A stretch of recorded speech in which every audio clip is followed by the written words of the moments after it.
Good morning students, I am your Hindi teacher from Premchand Memorial Public School. Today I am going to teach you chapter number 3 doctor Harivansh Rai Bachchan. हमने पिछली class में पढ़ा कि हरिवंश राय बच्चन ने हिंदी जगत को कविता लेखन साहित्य की एक अनूठी शैली प्रदान की। अब हम आगे पढ़ेंगे कि उनके व्यक्तित्व और कुछ उनकी उपलब्धियों के बारे में। ठीक है क्लास? अपने युवा काल के आदर्शों एवं स्वप्नों के भग्नावशेषों के मध्य से गुजरते हुए बच्चन पढ़ाई छोड़कर राष्ट्रीय आंदोलन से जुड़ गए थे। उन्होंने उस समय जो देशभक्तिपरक कविताएं लिखी थीं, उनकी ओर बहुत कम लोगों ने ध्यान दिया है। उन्होंने इन कविताओं के माध्यम से वीरों और देशभक्तों को अतीत से प्रेरणा लेकर उथल पुथल मचा देने का संदेश दिया।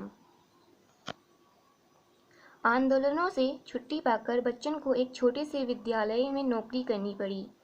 उस समय उनकी पत्नी असाध्य रोग से पीड़ित थी एवं बच्चन अभावग्रस्त थे। उस समय वह तनाव के आतंक से ग्रस्त और व्यथित थे। फलतः वह अंतर्मुखी हो गए। उन्होंने अपने इस मूड और इस युग में जिन कविताओं की रचना की, वे उनके निशा निमंत्रण तथा एकांत संगीत नामक काव्य ग्रंथों में सम्मिलित हैं। ये बच्चन जी की उत्कृष्ट रचनाएं हैं। अब देखते हैं कि जो बच्चन थे, उन्होंने पढ़ाई छोड़कर राष्ट्रीय आंदोलन में भाग ले लिया और उन्होंने देशभक्ति जो थी कविताएं लिखनी शुरू कर दी। ठीक है क्लास? और उन्होंने इस देशभक्ति कविताओं के माध्यम से वीरों और देशभक्तों को अतीत से प्रेरणा लेकर जो उथल पुथल होता है उसको मचा देने का संदेश दिया। फिर उन्होंने आंदोलन से छुट्टी पाकर बच्चन ने एक छोटे से विद्यालय में नौकरी करनी शुरू करी। उस समय जो थी उनकी पत्नी काफ़ी बीमार थी और बच्चन भी जो थे उनकी भी स्थिति काफ़ी अच्छी नहीं थी, अभावग्रस्त थे, यानी थोड़ी गरीबी का जो था उनका जीवन व्यतीत हो रहा था। तो उस समय जो था उनका पूरा जीवन जो था काफ़ी तनाव से गुजर रहा था। ठीक है क्लास? और देखने के तनाव के कारण लोगों से खुलकर मिलते जुलते भी नहीं थे। तो उन्होंने इस मूड में, यानी इसी मूड में उन्होंने कई सारी कविताओं की रचना की, जिसमें निशा निमंत्रण और एकांत संगीत काव्य ग्रंथ शामिल हैं। ठीक है? ये बच्चन जी की काफ़ी उत्कृष्ट रचनाएं हैं। उसके उपरांत उनको विश्वविद्यालय इलाहाबाद में नौकरी मिली, तो उनके वैयक्तिक एवं व्यवहारिक जीवन में सुधार आया। जीवन के अंधकार से उन्होंने राहत महसूस की।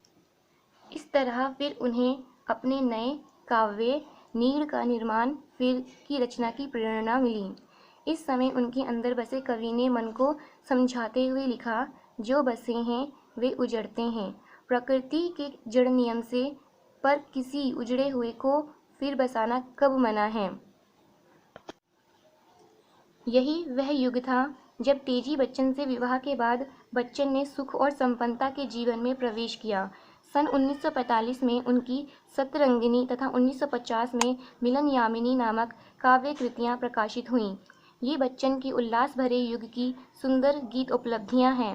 इन रचनाओं के संदर्भ में समालोचक एक स्वर से स्वीकार करते हैं कि व्यक्तिगत वेदना का इतना सहज और सफल साधारीकरण अन्यत्र दुर्लभ है। बच्चन एकांत आत्मकेंद्रित कवि हैं। इसी कारण जो रचनाएं सहज स्फूर्त नहीं हैं, वे नीरस और बहुत कुछ कवित्व रहित हो गई हैं। बंगाल में अकाल और महात्मा गांधी की हत्या पर लिखी कविताएं तथा उत्तर काल में लिखी गई कविताएं इसके उदाहरण हैं। बच्चन का शिल्प पक्ष अपेक्षाकृत दुर्बल है। इस दिशा में उन्होंने अनेक प्रयास किए हैं। ये प्रयोग प्रायः उर्दू कवियों की तरह तरह की बहरों में तरह तरह की ज़मीन पर नज्म कहने की चेष्टाओं के समान हैं और काव्य की दृष्टि से कम महत्व रखती हैं।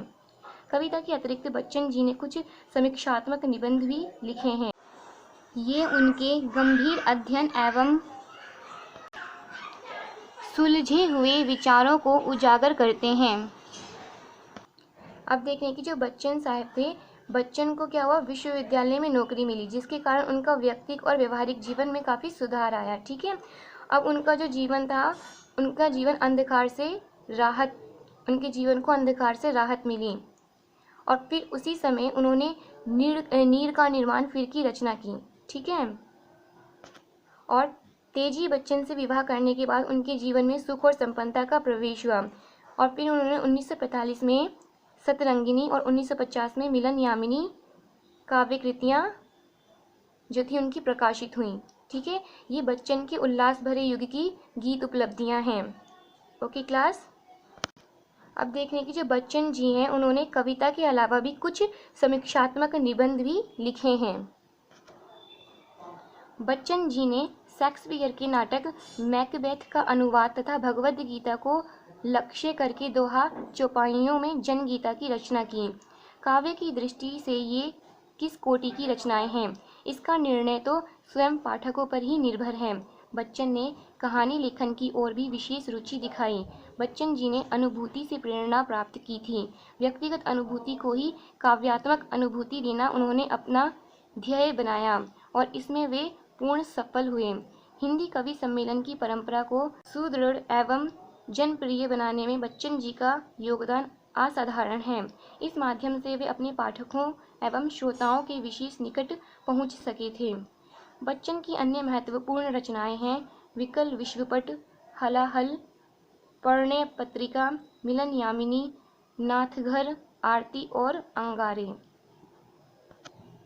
अब देख रहे हैं कि बच्चन जी ने शेक्सपियर के नाटक मैकबेथ का अनुवाद किया। फिर उन्होंने भगवद गीता को लक्ष्य करके दोहा चौपाइयों में जनगीता की रचना की।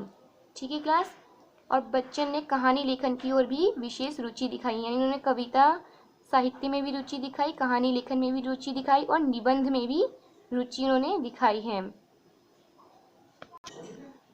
हिंदी कवि सम्मेलन की परंपरा को उन्होंने मजबूत बनाया और काफ़ी जनप्रिय बनाया, जिसमें देखने की बच्चन का बहुत बड़ा योगदान है। ठीक है क्लास, उन्होंने हिंदी कवि सम्मेलन को मजबूत बनाने में, जनप्रिय बनाने में अपनी बहुत महत्वपूर्ण भूमिका निभाई है।